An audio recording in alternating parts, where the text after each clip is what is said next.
no one's ever going to see these videos. Probably not.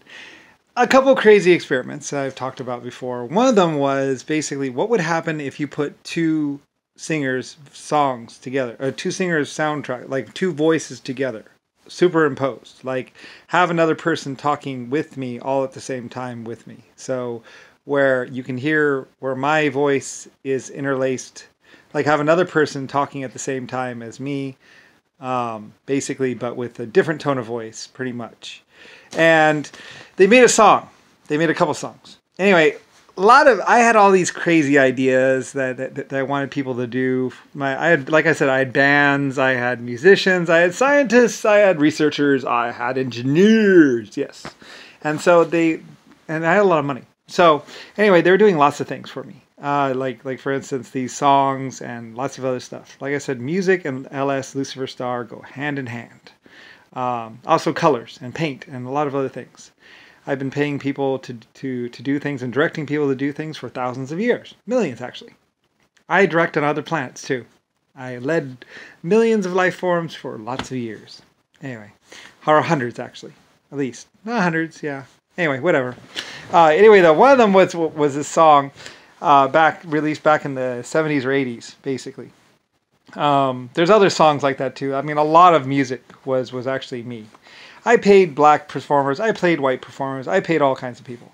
And basically, like I say, one of the things also is that one time I said, can you actually sing into or scream in tune? I put it out there, and I actually asked. I had them do it. I was like, why don't you work on this? Germany was helping me, of course, because they knew who I was. So they were helping me, and so basically I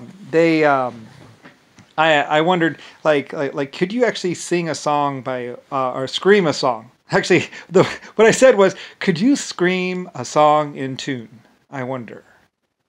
Anyway, so they put it to some people, and you taught, and they actually asked one of my lead or one of my bands, I think it was the Bee Gees, that was starting up back in the day, and they're like, try and scream a song in tune, or scream a song in tune, like at the top of your voice, like whatever.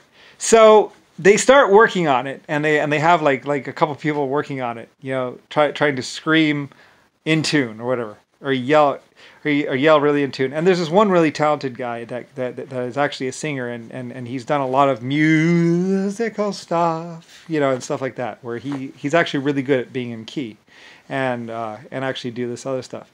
Anyway, so he tries it, and he realizes that he could actually do it.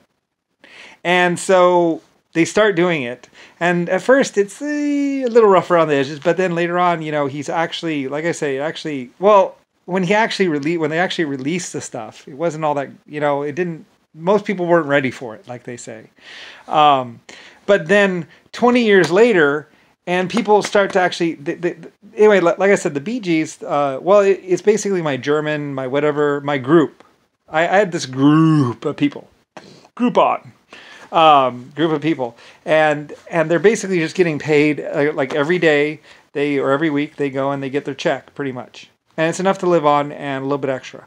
And basically, so they don't really need to perform, really. They do perform, and the money goes back into the giant account. There's this giant account that is music. And basically all performers are paid out of that account, pretty much. And eventually, like someone tries to steal the money and does steal the money, but then the performers are like, you know what? We don't need that account. We could actually just go perform, because we were just paying them, so we'll just perform and they'll pay us, and then we'll start our own account or whatever. So they do that because somebody went in and they stole the money, and basically people went to go get their money, and it was like they couldn't get the money because the money wasn't there anymore. It was all gone. Somebody stole it. So all the performers are like, fuck, what are we going to do? And some of the performers are like, we do shows all the time. Let's just go get a whole bunch of people, and we'll just charge admission, just a little bit or whatever, like we normally do. Only we'll have the money.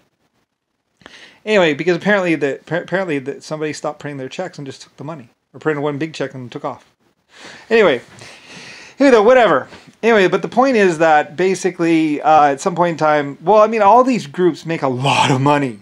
Like they make a lot of money in China, they make a lot of money in Russia. Like people like to go to performances. It was my idea, by the way. Well, I used to pay people. I used to make money and do use the tax money, and I use the tax money for doing performances. Like the gypsies would know about this. You go talk to a real gypsy, and they'll tell you, "Oh yes, yes, yes, yes, yes, the carnivals, yes, yes, yes, yes, yes, yes, yes, yes, yes, yes. The towns used to pay us. Back in the old days, they used to say they used to ask the town for money, but it was realistically me, really.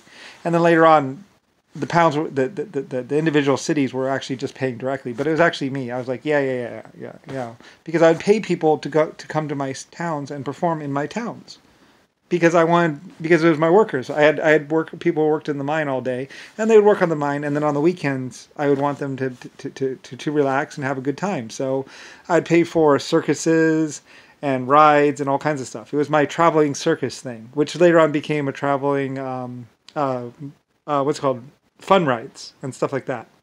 Anyway, it goes back thousands of years. Thousands, hundreds. Like, there literally are carnies or circus performers that go back. It goes back before America, before China, before Russia. Back to my old days when I used to just pay people. Back to pulling the sword from the stone. It goes back that far. The sword and the stone was one of my things. I had them make this concrete and this sword that was titanium. Or something like that, and they stuck it in there, and then they baked the rock around it, and it looked like a rock. And then the carnies took it around, and it was like 5 cents for pulling the sword from the stone. And I knew that they couldn't pull the sword from the stone because it's a friction barrier, and it was stuck inside of my fake rock. It looked like a rock, but it was actually a piece of concrete or a piece of baked material. Anyway, but no one knew that at the time, of course. So they would pull, become a king. Anyway, it was one of my kingdoms I was going to give away. Anyway, eventually somebody pretended to pull the sword from the stone. Said, "I pulled the sword from the stone." It was like JFK or someone said he pulled the sword from the stone. Therefore, he deserved the right to be leader. And it's like, no, you didn't. You jackhammered it out. I'm serious. Like in 1980, 1970, or 1960, they jackhammered the sword in the stone, and then they tunk to the local magistrate and said, "I pulled the sword from the stone. Make me king." Well, now, let's see. I suppose you can lead a small kingdom. Anyway, that small kingdom actually eventually tried to take over the world. And I was like, you're psychotic? No. Anyways, Lavatalia or something like that, one of these kingdoms where pretty much they went psycho and they tried to topple my government or something like that, or whatever. Anyway, yeah, they started making weapons and they went out into the world, and it's Lavatalia secret, which is basically JFK went over there, Nixon went over there and said he pulled the sword from the stone, and basically they tried to take it over. They did take over. I gave them a small little city, but then they started making weapons and they started killing other people or something like that. That's why there's all those dead people in Lavatalia. Or something like that. It's one of the places. They stole the money, and they killed a bunch of people, and I don't know exactly who did it. It began with the sword and the stone. Someone jackhammered out the sword and the stone and said, "Okay, I'm leader." And then he went, and then he got all this power, and he was king of a city, and then he started going psycho and making guns, and he decided to train his army to go off and kill other people and take over. And I don't really know. It's like the JFK round table secret. Yeah, whatever. And eventually he bumps up against me and I kill him. Because he pisses me off. Like I say, JFK, I ordered that assassination. I was like, enough. Kill him. So I kill him. I don't know if I'm right, but hey. Besides, I'm the American president, not him. He was just renting my house. And he was psychotic. Anyway, and I told him to leave. I was like, have him leave.